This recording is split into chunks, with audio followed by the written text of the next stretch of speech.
Astérix, je suis tombée dedans comme Obélix. Je suis tombée dedans il y a 22 ans, puisque mon mari était le créateur de ce festival avec monsieur Bueno Rigo. C'est au moins plus de 15 ans, je crois. Non, c'est la première fois que mon collège participe. C'est une première.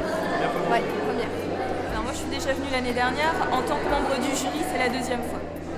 C'est la première fois que je viens en tant que membre du jury, mais j'étais là avant en tant qu'organisatrice. Moi, l'attente, c'est surtout que le travail des enfants soit récompensé, qu'on mette en valeur leur travail, quels que soient les résultats. Le principal, c'est de participer. C'est formidable de pouvoir comme ça mettre en valeur ce qu'on travaille pendant l'année, pas seulement au niveau de la vidéo, mais c'est un tout, c'est de l'éducation civique et c'est surtout de l'expression orale, l'expression écrite, donc ça regroupe beaucoup de compétences, donc c'est beaucoup de plaisir pour nous.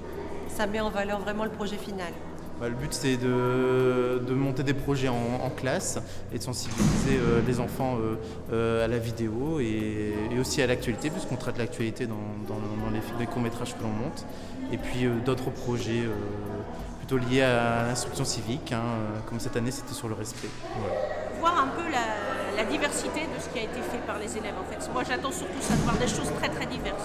On est assez curieux de voir ce qu'ont fait les autres établissements, collèges, lycées, et puis voir un peu quelles idées ils ont mis en place dans leur production. Par rapport à l'année dernière, je pense que ce qui m'intéresse, c'est de voir justement la différence entre les films, on va dire, des écoles primaires et les films des lycéens. C'est toujours intéressant de voir un petit peu le côté artisanal des films des instituteurs et le côté plus professionnel des films des lycéens. Par des courriers, oui, qu'on a reçus dans le collège. Par mon chef d'établissement qui m'en a parlé, j'ai regardé un petit peu sur les sites ce que ça pouvait donner. C'est lancé. Disons que comme on était au collège auparavant, ce sont nos collègues, nos anciens collègues qui nous en ont parlé. Voilà, même chose.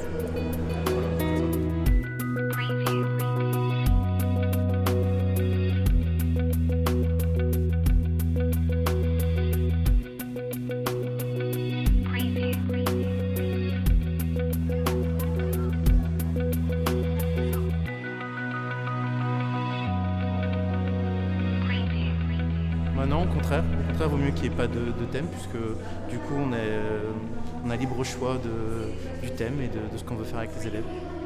Nous, on préfère parce que je dirais que le thème que l'on choisit, il est souvent proche du vécu des enfants, de ce qu'on est en train de vivre, des événements qui se passent autour de nous. Et là, particulièrement cette année, on a travaillé autour de la violence, donc déjà des attentats au niveau de Paris.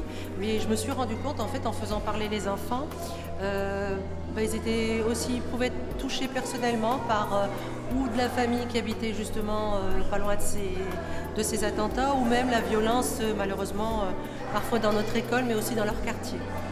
Donc ça se prêtait.